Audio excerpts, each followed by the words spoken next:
All right. Hello, everybody. Thank you for joining our live training this morning. It's exciting to have this going on, and I hope you are well where you are. So what we're gonna do, I'm gonna share this information even with others that are going to join later on. We are going to have these sessions monthly, and we would like you to share with us what you would want to know, what you would want to know, and what you would want to hear in the next sessions that we'll be having. So at the end of this, I'll ask for your contributions and your questions and stuff like that. So yeah, that will be it. So thank you for joining, and I also ask you to follow us, our social media platforms on Facebook, on LinkedIn and Instagram, so that you get to know what's coming, what's going to happen and all that. So yeah, so let me just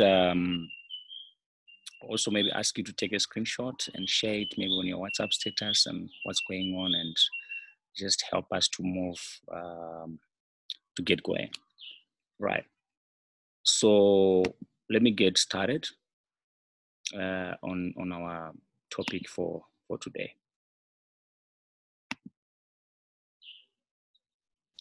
So we are going to be talking about digital skills for business, the how and the what of doing business online. So from my experience as somebody who is digital marketer, I haven't introduced myself. So my name is Trust Nokovezo. I'm going to take you through the today's training on digital skills for business.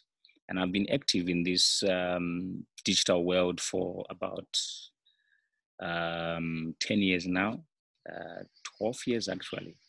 And I've seen a lot of people trying to go digital, trying to do this. So there's a lot of hype around the word digital. There's a lot of news conferences. There's a lot of talk around, well, this is what it means.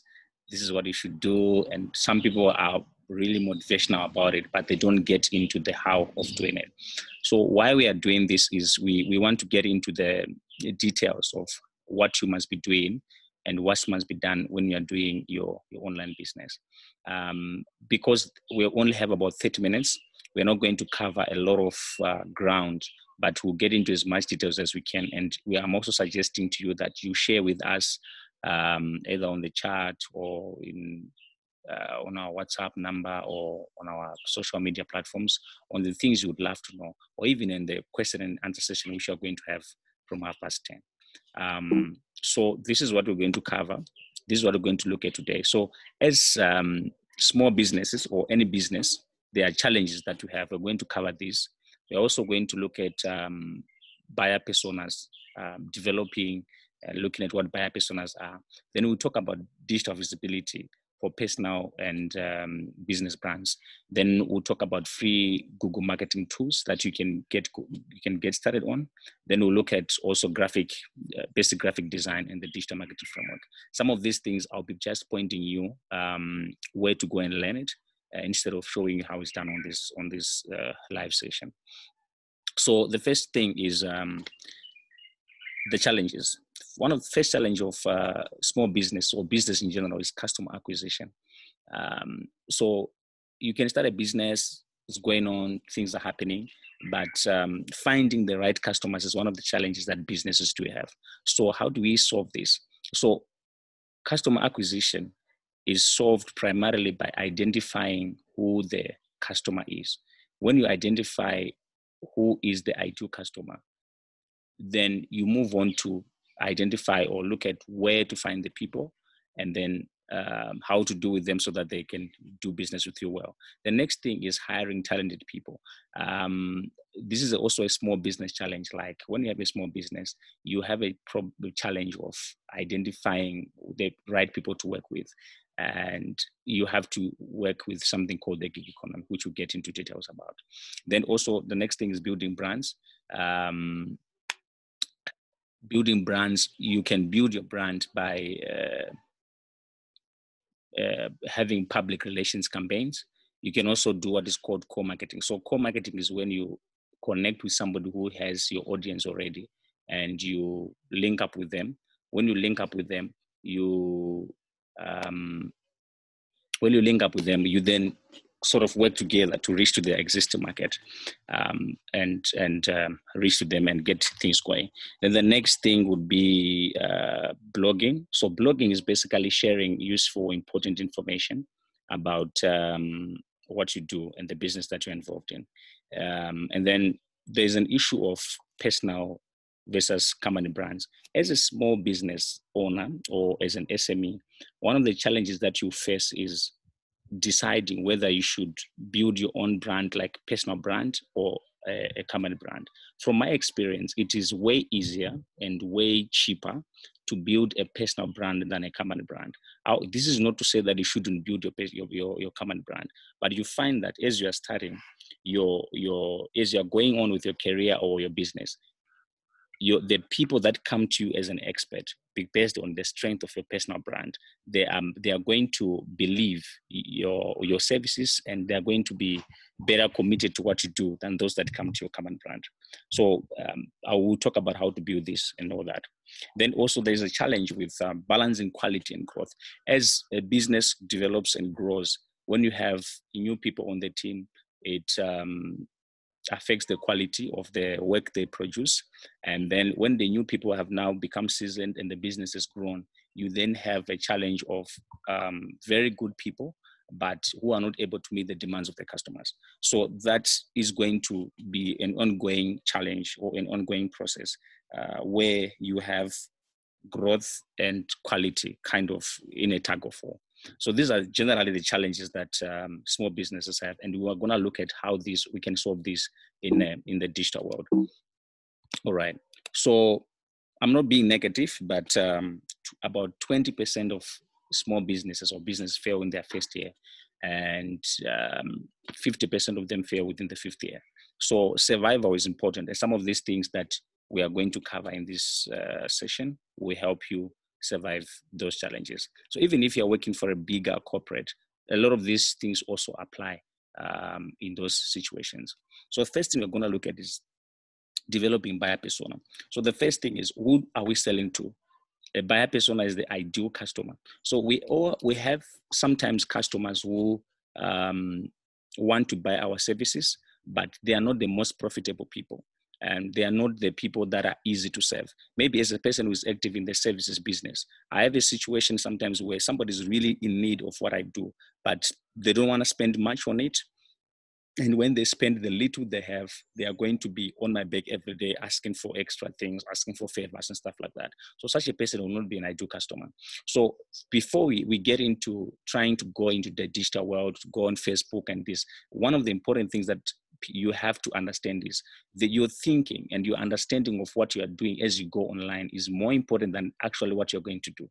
So identifying who you are selling to before you go online, because people have this idea that when you go online, you're not going to talk to millions of people. You're not going to talk to everybody everywhere in the world, which is actually not true, in the sense that for you to talk to everybody in the world is going to cost you a lot of money. You're actually going to be talking to a set of people who are online. So identifying the right set of people to kind of target or kind of go for online is very, very important for you to be successful. Because remember, when you're going online, you're not going for popularity. You're not going for just a lot of, likes and shares and things. You're actually going for value. You're actually going there for business. So identifying that when you're building your buyer personas, we just have to answer these 4 questions. There's a lot more that could be said about this, but I'm just getting you away of it. So first is who. So who is the ideal customer? This has to do with demographics, like how old are they, gender, job level, what do they do daily, and personality traits and stuff like that. For example, a few years ago, we noticed that people who were interested in as a training organization, people were interested in our training around 2017, which has drastically changed now. We're mostly university graduates who were trying to become more marketable in the job market. So, and almost all of them were ladies. So actually our first digital marketing class was ladies. So based on this, we used almost all our marketing material had a lady on them and stuff like that, because we had identified who the customer who was who the best customer for our services was. This is changing a lot because we have a lot of men who are joining the classes now, and a lot of people from a lot of SMEs, a lot of business owners are also joining the class. So there's a lot of changes going on, but that has been that was the ideal customer then. Then what do they need? So this question helps you as a business to know what you're solving for the people. So what problem do you solve for them? So for us, we were solving the problem of getting them to be better than their peers on the job market. We kind of giving them an advantage over the people who didn't have a digital qualification. So that caused them so it was important for them to get certification. And that was the reason why they got. Now that the buyer personas are changing, we have SMEs coming in, we have entrepreneurs coming in. Their solutions, what they want from us has changed. They want guidance on how to do things. So we have added a bit of coaching into the class to solve that gap of people who need, okay, I'm actually running my business now. I need to know what to do next. So we have kind of coaching sessions attached to the courses to make it, to meet the need of this new group of people that we have. And so when you answer this question, what problem do you solve for them? How does it affect their daily life? And what products are ideal? Sometimes we have a product with a lot of features that are so cool and so great, but the customers may not need all the features. They just need one. So when you identify who the customer is and what problems they are solving, then you're actually going to present to them the features and the things that only matter to them, not everything else. So that's the needs part. Then the third thing is about value. What do they value most? Why are they there? So like I was talking about 2017, they valued certificates. Now they are valuing skills and what they can do and what the results that they'll get. And also the question, do they know what the solution is? So these questions, they also help you develop the right content for the people that you're going to be talking to. Then also, what can you offer that will excite your ideal client? Sometimes I've met people, especially entrepreneurs, they are excited about their own idea more than what the market needs. So knowing what your customers is excited about probably cause you to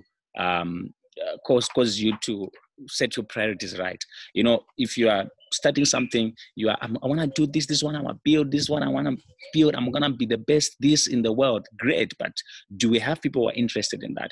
And what would they really love to have? So it may not be something that you actually want to have. For example, as a digital marketing expert, I don't have a lot of excitement over social media personally. I'm not a social media person, if I should put it that way. I'm more likely to like Google and search engine optimization and Google ads and maybe the more complex things of digital marketing. But as I've worked as a digital marketer, I've seen that everywhere I go, people push me back to social media. So for me to succeed in this industry, I need to understand it and I need to be good at it. So I've dropped my idea that I'm a SEO person, I'm a Google person. I'm going to be teaching social media and how people should be, because it's not like I don't know it, but it's not something I'm really excited to talk about. So that's the change that I'm talking about, that you have to know what to excite your ideal customer. This may actually cause you to introduce new products that will work for your market. Now, when you've had all these details, the question now comes is, where do we get these people? This person who is excited about this, who values this, whose problem we are solving this way, and where are we getting them? So where do they do online research? So when they're going online, where do they research? So based on your ideal customer, some people research in groups, like they find recommendations in groups. Hey guys, in a cooking group, where can I buy this type of frying pan? Then people will recommend. So if that's the case, then you may want to know all the cooking groups that are on Facebook or whatever, and be part of them so that you can be seen there. Then do they read reviews? Then if they do, you want to get on review websites. Do they Google, do they use Google search engine? Then you want to be on Google. Do they use social media platforms? Which social media platform do they use? Because some buyer personas are more active on LinkedIn than on Instagram. Some are more active on Facebook than on maybe Twitter. And actually, it may be the same person, but they just have a different mindset on a different platform. So that's how it kind of works. So so developing a buyer persona for your business is very, very important. And when you know this, as you can see, if you just go on Facebook and say, hey, I'm selling pans, please buy my pan for $3, and you don't know who you're talking to and why they would buy a pan, your messaging is going to be kind of limited and it's not going to be very effective as it should. So this is about buyer personas. So how do you meet your customers' needs, right? So in meeting your customers' needs is where your value is. Your value is in meeting what the customer wants to do. So in the old marketing, if I should put it that way, businesses used to develop products and take them to the market and kind of persuade people to buy those things. All right. In this world, people know what they want and they are looking for it.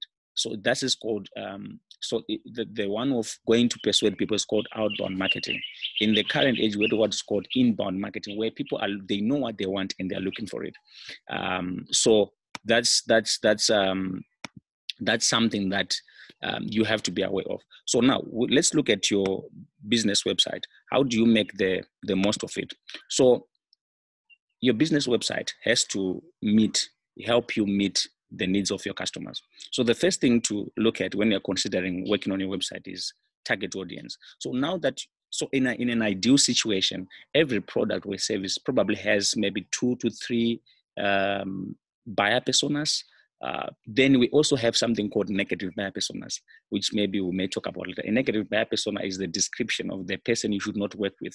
Time wasters, people are not going to pay on time. People are going to waste a lot of resources for little value. You also need to profile them so that you avoid working with them totally.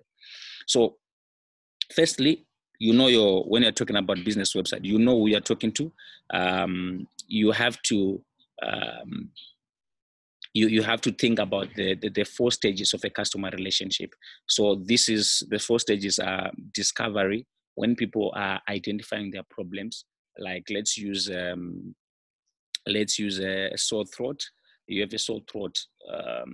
First level is you discover that you have a sore throat. So maybe you're Googling causes of a sore throat and you find many different ones. That's stage 1. Stage 2 is when you are considering a solution. So if you want your sore throat to go away, you could use organic medicine. You could use pharmaceuticals. So based on that, you are doing comparisons between solutions. Then the 3rd stage is action, where you're actually going to buy the medicine or whatever. And the 4th stage is after you've bought. So those are the 4 stages of the customer relationship. So you have to find out, what do people need? What do your buyer personas need in each of these 4 stages? Then the second thing also to consider building your website is your domain name. Your domain name is that name, www.afrodigital.org or yourbusinessname.co.w. Then you want to have it as a secure website, which means it should have an HTTPS. Then I would also advise that you use a content management system like WordPress instead of hard-coded websites. Maybe that may be confusing for some people, but a content management system is a platform that can allow you as a person to be trained on how to manage the website so that you can do the changes on the website yourself. And the last thing is responsiveness. Your website should be able to work on a mobile phone, and it should work smoothly. That's what responsiveness means. Now, why am I talking about websites now? Because in your digital presence, websites are the core of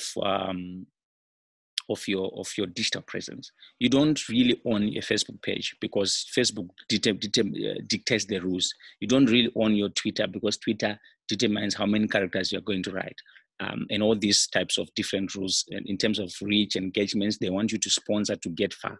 But your website is something that you have 100% control over. So when you see a business who's doing digital marketing, but they are neglecting their website, it's like it's like a car which is being driven and they're only shifting between 1 and 2 and they don't get to the higher levels. They are really missing out on the big things.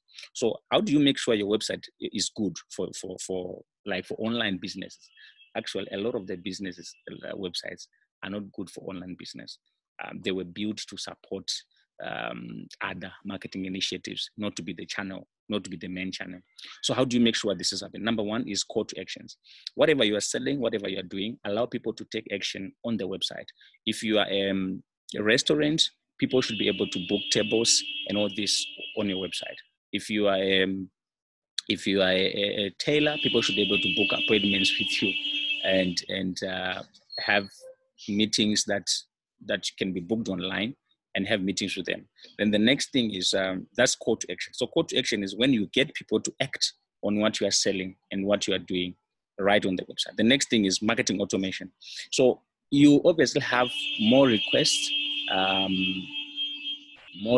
I should say, or a lot of people coming in, depending on the popularity of what you're doing. So you want to have what is called marketing automation. Marketing automation is when your marketing activities, your marketing activities are kind of an automated way. So let's say somebody sends an inquiry to book a meeting. They say that they want to have a meeting with you on Tuesday at 10. Then they should automatically get the details for the meeting, automatic reminders and stuff like that. Sorry about this noise that's going on. Some cars are passing. All right. So that's what is called marketing automation. So it helps you to have a lot of load lifted or taken away from what you're doing. Then the next thing is data gathering. You should be learning from what you're doing online. You should gather data. So there's something called Google Analytics, which allows you to trace what's going on. So a lot of these details I was sharing about our buyer personas with this one, there was that person and that person and that person is information that we observed online as we were doing business. Then the last thing is it converting? By this, it's a question of are we getting clients from the website? If the website is not generating clients for us, then it's not good enough, and we should adjust it to that. Now, so the next thing is building business brands. So when you're building your business brand, I want you to take note of these things, and probably we'll do different sessions in the future on each one of them to go deep down into how each one can be used. So the first thing is Google My Business. So everyone should set up or initiate. Okay, what I'm trying to what you should do today is you should set up that Google My Business profile. So what is Google My Business? Google My Business is an online platform. I'm sure you've seen something like this. Let me share with you something that will make you understand what I mean. All right.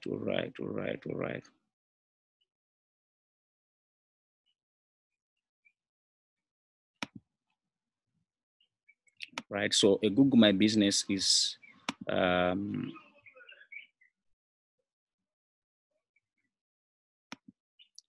right. So the Google My Business is something that produces this thing that you are seeing. When you search for a company name, you would see something like this that comes to you, right? This is coming from Google My Business. So this is something that is free, something that you can set up, and anytime your brand name is Googled, this thing shows up. And research shows that when this thing shows up, people go on this side before they look at this on a computer screen. So it will help you become more visible as a business, more than anything else. Right. So that's Google. That's Google My Business. So this is how you can. This is how you can do your Google My Business thing. That's the first one for business branding. The second one is Facebook page optimization. So a lot of people do have Facebook pages, but most of them they are not optimized. What I mean by that is it's not at this best state. So you want to put your location, you want to put your opening and closing times, you want to put your contact details and everything. Just make sure that all the questions are answered. for your Facebook page. Then the next thing is directory listing. So directories are things like yellow pages. There's classifieds and all those things. You want to add your business listing to as many of those platforms as possible. Why? Because when somebody is looking for you online, they can find the details on your website, they can find them on classifieds, they can find them on Facebook, they find them on Twitter. So when your name is Googled, the whole page is full of these different results coming from different areas, which are all pointing onto you. And the next thing you can do, or you should do, is to create a LinkedIn page, depending on what you sell. These are just social media page, depending on what you sell and what you do and what audience you're targeting. You want to have a LinkedIn page. You may not get as many likes and audiences and big excitement on LinkedIn, but there's a lot of value. It's been one of the best platforms for us as a business, even though there's not much shares, likes, and a lot of noise, but the few people who are doing it really do bring a lot of value. Then the next thing for branding your business well is you have to create relevant and evergreen content that targets your buyer persona. So what you are doing now is, since you know the questions that your buyer persona has, you know what they're trying to achieve, you know who they are, you know what excites them. You now have to create content that makes sense for them, that they'll find valuable, and share it freely. Have you ever wondered why when you Google steps to doing something, you find that all the results are not from maybe Africa, they're all from outside? The reason is those guys are doing their content marketing, they're publishing useful content, and that builds trust. And we maybe are just on the consumer. So when you create the same, even though someone else has created it, when you create it yourself, it's a sign that you know what you are doing, and people would engage with you better. So the next thing is personal branding. I would advise anybody and everybody to really take their personal branding very, very seriously, because people deal with people, and people support people. People love other human beings. So when I put a post on my personal profile and say, this is what I'm doing, I get a very different response than when I put it on the Kanban page that this is what the Kanban is doing, because people relate with me strongly more than they relate with the company. And also people know me as an expert. So a lot of the business that will come in the early stages of you running your business come through personal branding. So it's very important that we do it. Then for what do you call it? Sorry, let me just attend to that.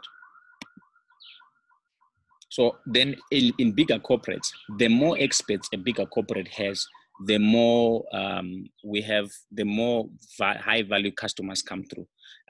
So there's a whole lot of teaching we can have about that, but that's how it works. So even if you're working somewhere, the more personally branded the leaders of the business are, the better it is.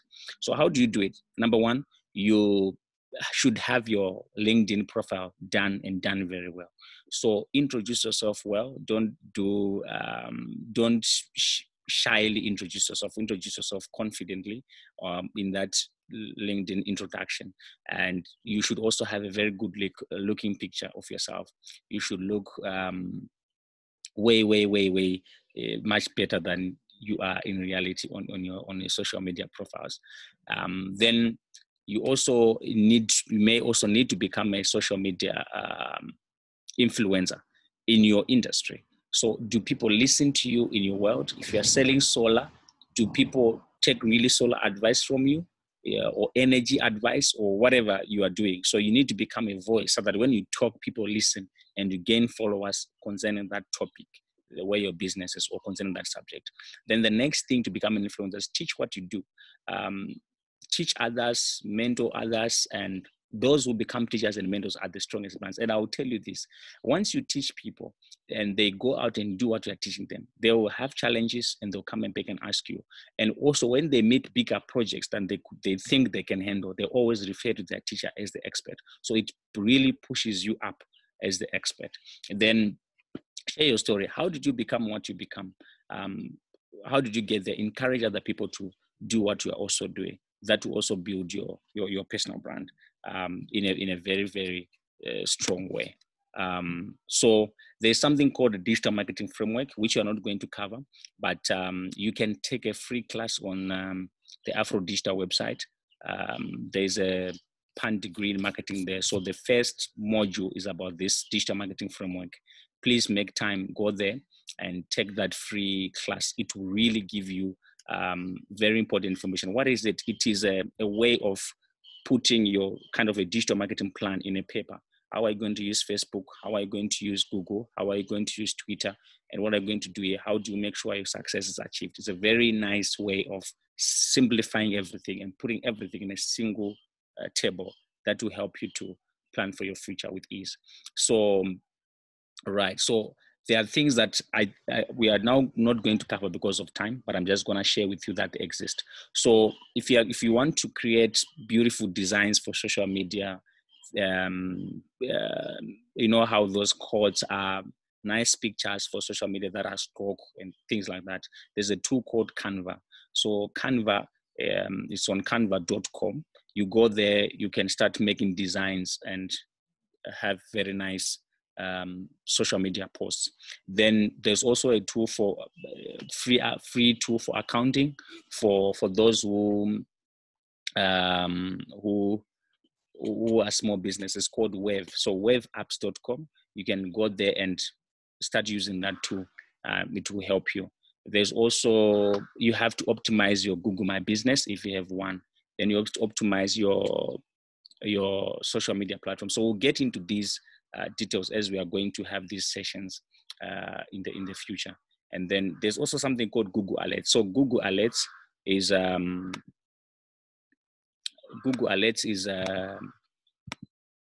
a tool that helps people to know, like if you mention my name anywhere on Google, I will get to know it. I'll get an email from Google Alerts that says somebody is talking about you somewhere, then I'll read it. So within 24 hours, but this doesn't apply to social media.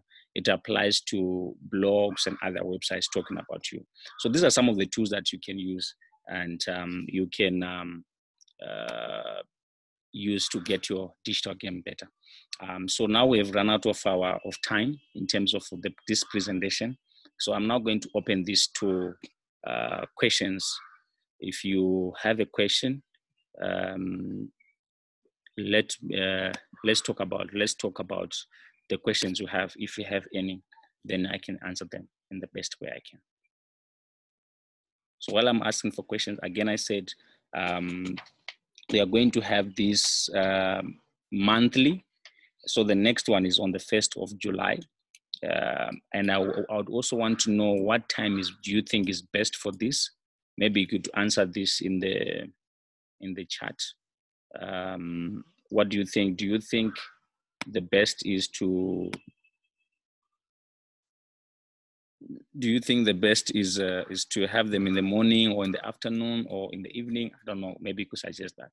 Okay, I see a question from I don't know, Radi or Rudy Makoni. Thank you for that. She says, very informative. Thank you for confirming a few actions my business has taken and some things my business should implement.